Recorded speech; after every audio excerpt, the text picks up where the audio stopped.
this loved one is a relative of mine. He's my great uncle, my mother's uncle, my grandmother's brother. So we're laying him to rest on today. Unfortunately, he passed away during this pandemic. So yeah, one of those that, I mean, we could definitely relate to what's going on and how everybody have to, you know, still social distance and do services differently. So we're no different. Let's get it going.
Make sure everything is set up right here first. So, yeah.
Valley, protect and comfort me. You prepare a feast for me in the presence of mine enemies. You honor me by anointing my head with oil. My cup overflows with blessings. Surely your goodness and unfailing love. He used to make us laugh a lot. So some of the jokes was not necessarily the best. Like I wouldn't be able to say them inside of church right now, but they were funny, however. Some of us have not seen in years, but he calling them on the phone and just sitting on the phone. And I saw them last week and I did this, but he loved his family. He'll talk about them too. He will surely talk about them. And I just remember that he was a talker. And oh my God, when he ever came over to the house, or he and Clarence got together, both are talkers. And I learned how to moonwalk. I knew how to back out the room because I just couldn't take it. Because they would talk for hours. I said, understand it. And that last time, that you will touch their mindset, that they will leave out of here changed, that they will do things differently, that they will not do it the same way that it had been done. So God, we thank you. We thank you for knowing that if we choose you, we have the power. We have the power, the same power that raised you up from the dead, that we can speak out of our mouths your word, and that you will hasten to perform your word. So God, we thank you on today, and we bless your name. Hello, my name is Chief Petty Officer Lavelle Cooper. I've been in the military for about 19 years, and this pandemic has definitely, I guess, changed the way we do things in the military as well as in civilian. Of course, everyone's wearing these masks and everything. And I just lost a loved one. My uncle, he was definitely a person that would, if he would be here, he would be the one that would be trying to lighten up the whole situation and joke and make everybody laugh and bring humor even in times like this. And so I'm grateful to be here. I'm grateful for this opportunity to actually lay him to rest.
I got my hair done I got my hair done on Monday, you guys. It's now Thursday. Monday, when I went in, I was supposed to get color done to my hair. I was excited about getting my hair done because I was like, I'm gonna get it laid. Oh my gosh, I'm gonna have edges. Because if you follow me, you know that I have Hashimoto's disease, so it took a significant amount of my hair out. So I'm really insecure about my hair, my own hair. So I was like excited, I'm gonna get my hair laid, I'm gonna have edges, y'all ain't gonna be able to tell me nothing. So I was like, oh, so excited. Got there and I saw that the young lady that was doing my hair, I saw that she already had the hair dyed. And I was looking at the color, I was like, whoa, wait, hold on. That is really, really, really light. And she was like, oh no, and she tried it on me. I was like, oh my God, no, no, no, no. As a business professional, older business professional, I can't, no. Imagine me at a service with auburn hair. It was like a orangey type color. And I was just like, no. I was thinking more like a honey brown, you know, staying real neutral, staying real safe or whatever. So she was like, oh, no, I can darken it, no problem. And, you know, it was cool, whatever. And when she showed it to me after she darkened it, it looked darker to me, but it was wet. So you know what I'm going with this, right? I'm facing the TV while she's styling my hair and everything. When she turned that chair around to that mirror, I about fell out my chair. I was so disappointed because it was so light. It was so not me. And I was disappointed because I spent a lot of money on my hair, a lot of money. So for it to not be what I wanted or what I was even expecting or hoping for, I was so disappointed. I was there for almost 4 hours, so I was ready to go too. So I was trying to be non-confrontational and just saying, oh yeah, it's cute, I guess I gotta get used to it or whatever. But The old Ray was screaming on the inside, wanted to go off. But it was mainly my fault because I didn't say anything or whatever. But yeah, moral of the story, I'm always with my morals, but moral of the story is, if you're paying for it, you should get what you want. You should get what you desire to have. But next, what I did 2 days ago, like Tuesday, because all day on Tuesday at work, I was just so self-conscious about my hair that when I went home, I took some dark brown tint and I tinted the mess out of this hair all around the edges, for real, because it was just, I did not like it. It was orange. I did not like it. And I tinted this part too. And I just prayed, because this is a frontal, so it's, you know, it's glued down. So I know my cameraman is like, what? But it's glued down, and I did not want to mess that up because I had to rinse that stuff out. But I rinsed it out and prayed. And when I was blow drying it, it looked darker, which this is the tint it is now. I still don't like it, and I'm unhappy because I paid a lot of money for it. A lot of money, you guys. A lot of money. I can't stress that enough.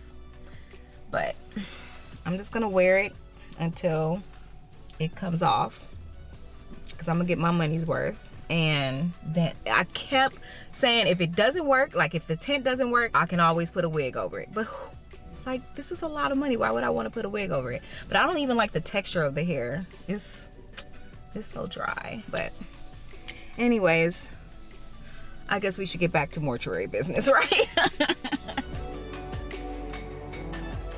Keep the doors closed because we don't want these apartments, we don't want people to be upset about, you know, seeing what they don't want to see, which I respect, I understand. So I'll try to keep the doors closed. I'm gonna try to beautify. We're trying to get the second floor up. They're gonna start the work on the 1st of March, but in the meantime, we cramped up. We're doing what we do because I don't have a choice right now. But when God blesses us with a larger facility, you guys are gonna come along with us on that journey. When He blesses us with a larger facility, we're definitely gonna be grateful and appreciate it, because space is much needed right now. Much needed. He said he doesn't want to be on camera because he's not dressed right. But that's my mortuary father. Anyway, so we're getting ready for this family to see their other loved one, and he unfortunately passed away of COVID, so I have to protect myself. Now I have to switch up everything because their other loved one they have to view the other one. Got to do what we have to do with the space that we have.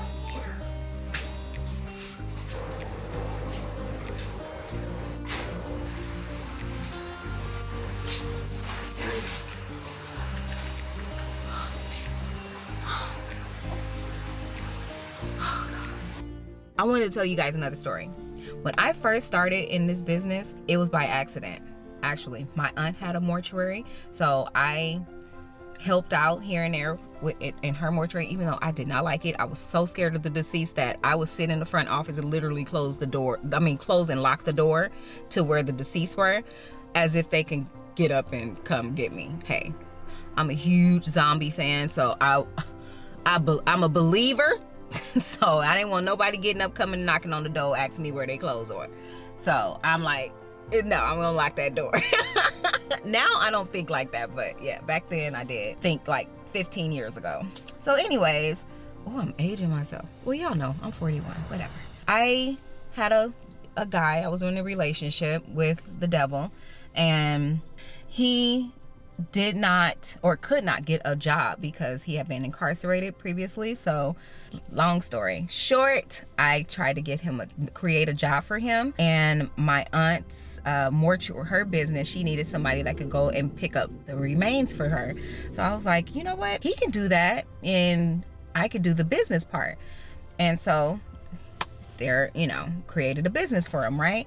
But then when we parted ways, he kind of told me, so I guess the business is over because you ain't gonna go pick up the bodies. Yeah, challenge me not, because I rolled up my sleeves and I went and picked up them bodies. And the first one that I went to go pick up, you guys, I'll never forget it. It was Long Beach Memorial Hospital, and sis was dressed to the nines. Like, I had on my black suit. I was cute. I had on my heels. Oh yeah, I was working it, going to go pick up those remains. You guys, I had to walk around the hospital to look for where I'm supposed to go, because you're supposed to go to the decedent and affairs office or the nurse staffing office in order to, you know, the nurse administration office to take care of paperwork. So I had to look for that. And while I'm looking for that, my feet were killing me. I was questioning myself at that point. Why the heck did you put them heels on? You guys, I had to get the body. No one helped me with it. I thought that the hospital was gonna help me. I was naive because that was not my lane. The paperwork was my lane. I got a rude awakening that day. But when I got back to that van with that loved one and put that loved one in the van, and I threw them shoes off, took myself to, well, after I dropped off the loved one at the mortuary, took myself to Payless and got me they best orthopedic shoes. I said, never again. I'm going to be comfortable when I go and pick up these remains. So now I'm not cute when I go do the remains. I really could care less about how I look when I go pick up the remains. I definitely look presentable, but I don't care if I'm looking to the nines or whatever. You know, don't tell me I can't do something. I'm gonna do it, and I'm gonna do it well. I may not do it the way it's supposed to be done the first time, but I'll learn my lesson and I'll get it right eventually.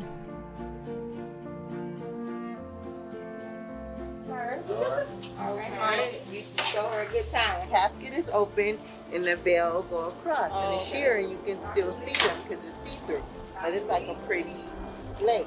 The color like the curtain. Okay, I get you. Yeah. Yeah.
I have a lot more to do, but as per usual, but we're gonna end the video right here. Hopefully you guys enjoyed this video. If you did, please give it a thumbs up. Please like it, subscribe, and share the content. I will see you in the next one. Bye.